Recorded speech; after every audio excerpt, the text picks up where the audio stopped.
proud today to present Geelong's new Civic Precinct, Wurriki Nyal, which means speak and talk together, really reinforcing the intent for this project to be a central meeting place for the community of Geelong. We'd like to begin by acknowledging the traditional custodians of the land on which we meet and pay our respects to their elders past and present. We'd also like to thank the collaborative efforts of the general project team. So the precinct is a collection of 3 buildings with public realm in between. We have a 2-storey heritage building restored to its original footprint.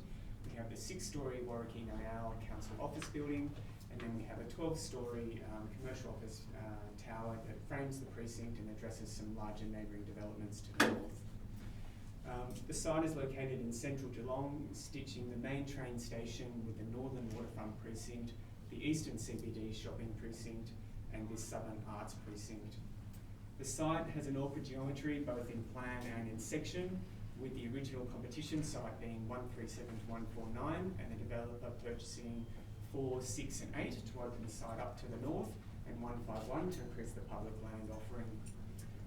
Geelong has a rich cultural heritage in which we're able to integrate within the design, which we'll see later.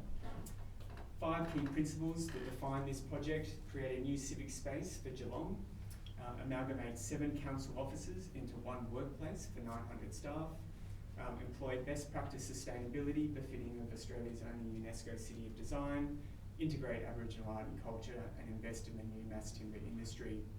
The design idea is simple: establish a public platform accessible to all, activate that with a public podium that can host events, and place the vibrant workplace atop. It's a staged master plan, what we're looking at here. So stage 1's complete, which is the Wurriki Nyal building and the 151 footprint. Stage 2 is the second building to commence in 2024, but it's very much about defining a precinct and a development now to set the tone for something that's going to come in the future. With this creation of the new Civic Heart is deliberately set in from Mercer Street. It's not a very nice address, Mercer Street, a lot of traffic. It's very hard to provide that welcoming front door, so we've stepped in a Civic Heart, provided a point of navigation to continue through Bailey Lane, Jerringham Street, but then to also orientate yourself through to the other building entrances. One of the big drivers here is universal access, and particularly our scheme during the competition phase was about movement through the site. So very much about the north-south access, but equally the east-west access as well. So the public interface, this is actually about people coming to this precinct to continue their journey on through to other aspects of Geelong. The north-east laneway connection from Bailey to Jerringham, very deliberately the building cantilevering, us opening up the ground floor here so that we've got that sight line through from Bailey all the way through to Johnson Park, the relationship to the parks. Interface with the Civic Heart as well, and movement through from Mercer Street down to Curran to Jerringham Street, and we've got a full story difference there. So again, trying to provide that equitable access and other areas. Landscape's been a big component, a lot of Indigenous consultation going on with regards to flora, fauna, introduction of yarning circles. We've got the location of the scar tree up here, which has come from Queen's Park back into this precinct. So it's very much about this public realm and space. So focusing in on the Wurriki Nyal building, which is the council offices, it can be understood in 3 distinct segments. We've got the public ground floor, the invited public realm on podium, and then the private offices above, with level 2 the expansion floor for future expansion of the council. It's a 6-star Green Star building with excellent NABHERS ratings for energy, water and waste, with solar energy collection and rainwater collection that is used throughout the building. The envelope on the ground floor, we have a brick masonry material which references the brick heritage buildings around Geelong, with a high performance double glazed facade, thermally broken double glazed facade for the office. One of the notable items about this project is the hybrid structure. We've got concrete ground floor and podium level, mass timber construction up to the roof level, where we have a lightweight steel frame for the roof, and here we can see the skin being applied over the superstructure. One of the key benefits of using mass timber, not only a sustainable renewable material, but it allows us to save about 30% or 1/3 of the building's embodied emissions in hotspot materials in the building.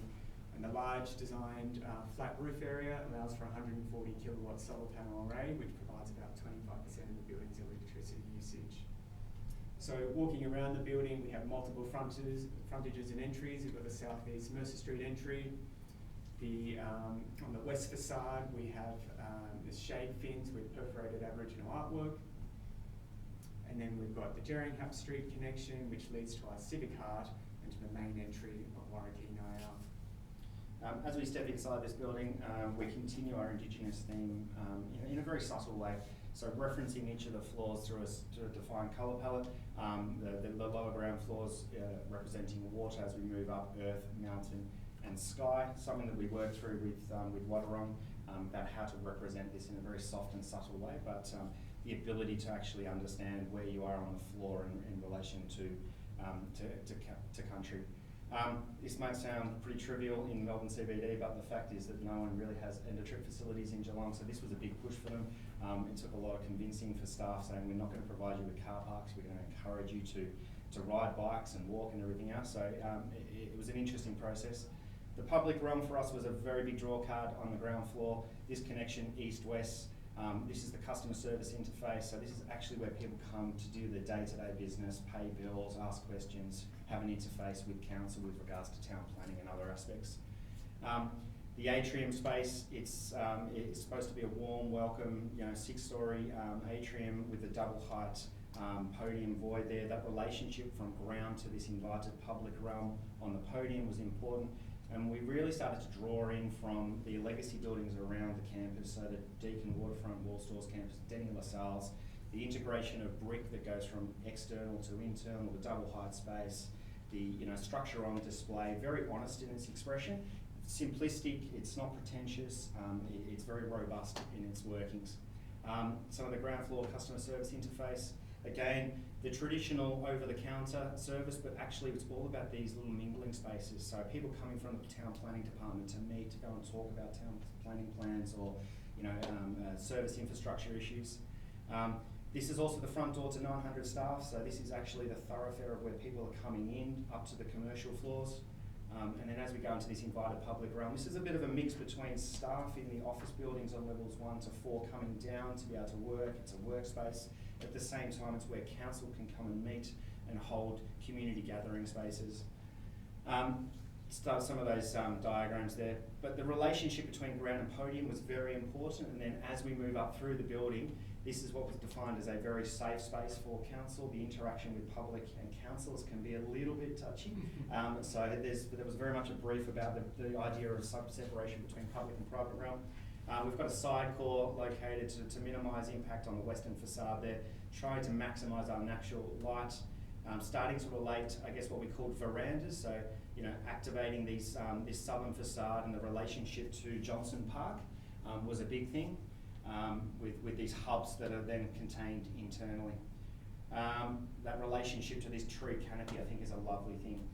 Dematerialisation, structure on display, no fancy over-the-top applied materials was a big theme through this. We were worried about acoustics, I'm not going to lie, with regards to timber, all this timber on display. We've got acoustic panels that sit up on the top, but we've managed to get through and it's very, very successful.